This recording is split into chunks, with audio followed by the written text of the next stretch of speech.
आज आपल्यासोबत मयूर सर आहेत, जे आज बिझनेस हेड ऑफ सिधुरा आहेत. त्यांचा जवळपास एक 16 वर्षांपेक्षा जास्त एक्सपिरियन्स आहे आणि त्यांनी आज समवेअर अराउंड 5000+ स्टुडंट्सला अब्रॉडला ज्यांना करिअर करायचं आहे त्यांना गायडन्स प्रोव्हाइड केलेला आहे. आज ते आपल्यासोबत आहेत साहजिकपणे इन डेप्थ तेच सांगण्यासाठी की त्यांनी नक्की काय करायला पाहिजे, तयारी कशी व्हायला पाहिजे, फोकस नक्की कशावर पाहिजे.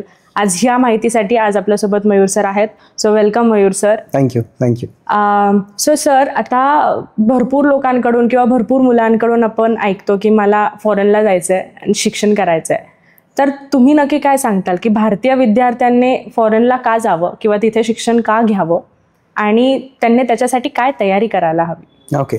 सो कुठल्याही विद्यार्थ्यांनी ज्या वेळेला बाहेर जाऊन शिकण्याचा जेव्हा विचार करतो तो त्यावेळेला काही गोष्टी महत्त्वाच्या समोर येतात किंवा का जायचं. एक साधा प्रश्न मी तुम्हाला विचारतो. तुम्ही जेव्हा शाळा कॉलेजमध्ये होता त्यावेळेला तुमच्या आजूबाजूला जे काही तुमचे क्लासमधले सगळेजण होते हे कुठनं होते? तुमच्या घराच्या जवळपासनं साहजिक आहे, किंवा फार फार तर बाजूच्या गावातनं किंवा एखाद्या स्टेटमधनं, त्याच्या पलीकडे नव्हतं. सो जेव्हा तुमचं कुठलंही डिस्कशन होतं, जेव्हा तुमची जी एक मैत्री तिथं होते ही तेवढ्या पुरतीच राहते. की आता मी पुण्यामध्ये आहे तर माझे सगळे मित्र मे बी पुण्यात नाही, थोडे सातारा, सांगली, कोल्हापूर तिकडनं आलेले आहेत.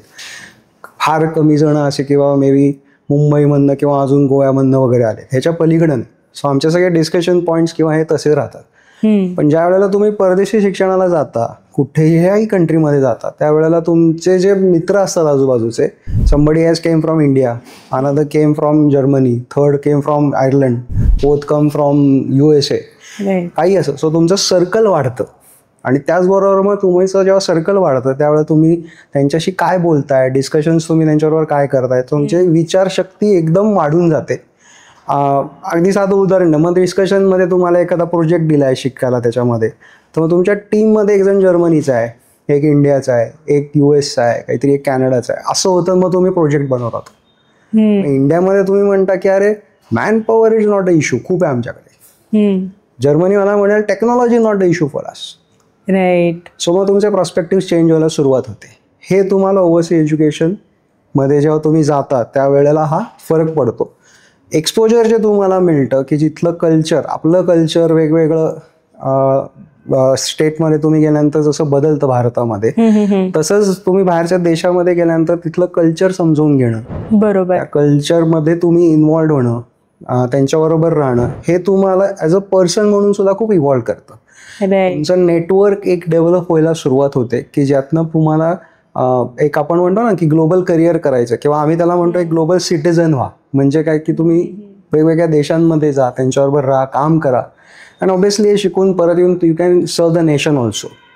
सो हे काय म्हणता येईल ना की महत्त्वाची काही कारणं असतात की ज्याच्यामुळे परदेशी शिक्षणाला जाण्याचा फायदा होतो. त्याचबरोबर असे खूप वेगवेगळे करिअर्स आहेत की जे मे बी आत्ता मला अवेलेबल होत नाहीये तिथे, पण सब्जेक्ट्स आहेत ते तिथं शिकायला मिळतात. त्याचं एक्सपोजर आपल्याला मिळतं की तिकडनं आपण शिकून आलोय आणि ते मी माझ्या कंट्रीमध्ये इम्प्लिमेंट केलेलं आहे आणि मग मी त्यातनं व्यवसाय करतोय किंवा मी जॉब करतोय, ही पॉसिबिलिटी निर्माण होते.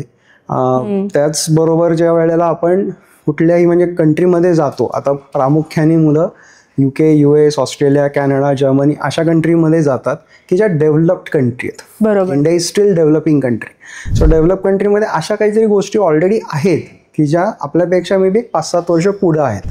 सो त्याचं त्यांना एक्सपोजर मिळतं.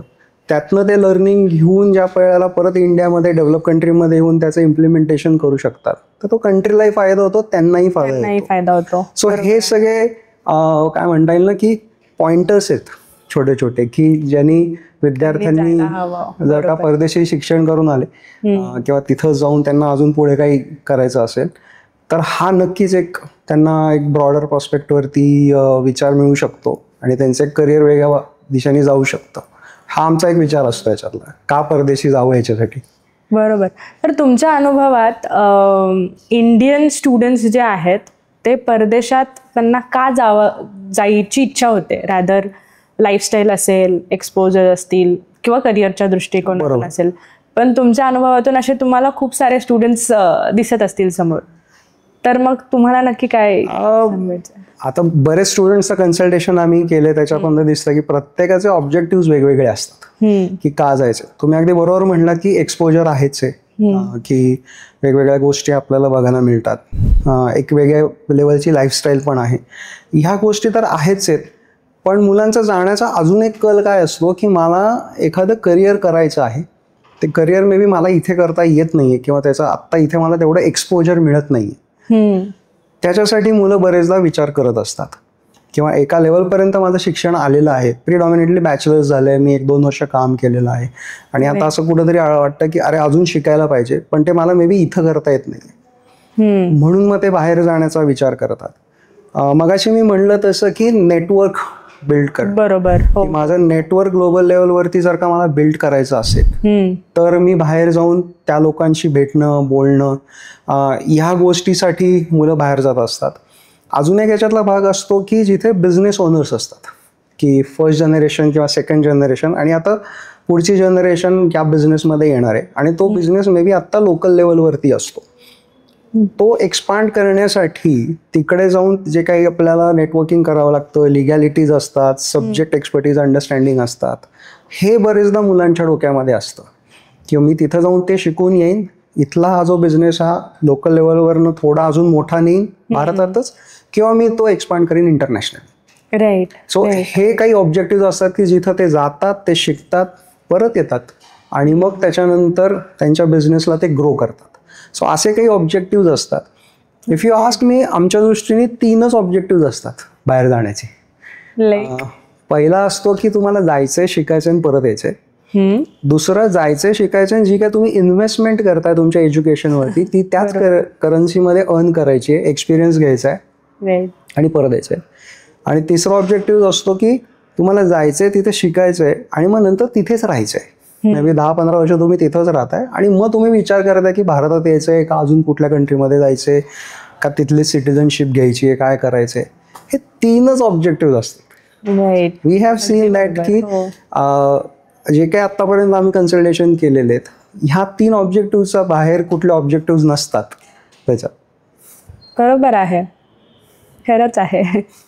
विद्यार्थ्यांनी हे खूप सोपं आहे की मला बाहेर जाऊन एज्युकेशन करायचं आहे, पण बाहेर नक्की कुठे कुठे जावं, युकेला जावं, जर्मनीला जावं, आयर्लंडला जावं, हे कसं ठरवता येतं?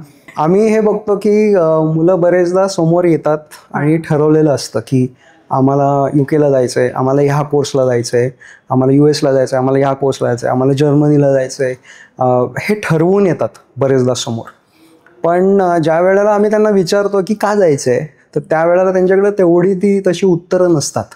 कोणतरी मित्र गेलाय, काकानी सांगितलंय, मामानी सांगितलंय, बहीण तिकडे आहे, भाऊ तिकडे आहे, सिनियर्स आमचे गेलेले आहेत, अशी उत्तरं येतात. ही उत्तरं काही प्रमाणात बरोबर आहेत, ते सगळेजण तुम्हाला गाईडच करतायत कारण तुम्ही विचारताय की मी माझ्या डोक्यात हे विचार चाललेत, ते बरोबर आहे. पण ते जेव्हा गाईड करतायत ते त्यांच्या पर्स्पेक्टिव्हनी गाईड करतायत, ते मे बी तुम्हाला तसंच्या तसं रिलेट होईल असं नाही. त्याच्यामध्ये बरेचदा हॉटेल हॉस्पिटॅलिटी किंवा इंजिनिअरिंग किंवा इवन कॉमर्स साईडच्या याच्यामध्ये की 3-4 मित्र एकत्र जात आहेत म्हणून मी पण जातोय असं पण होतं.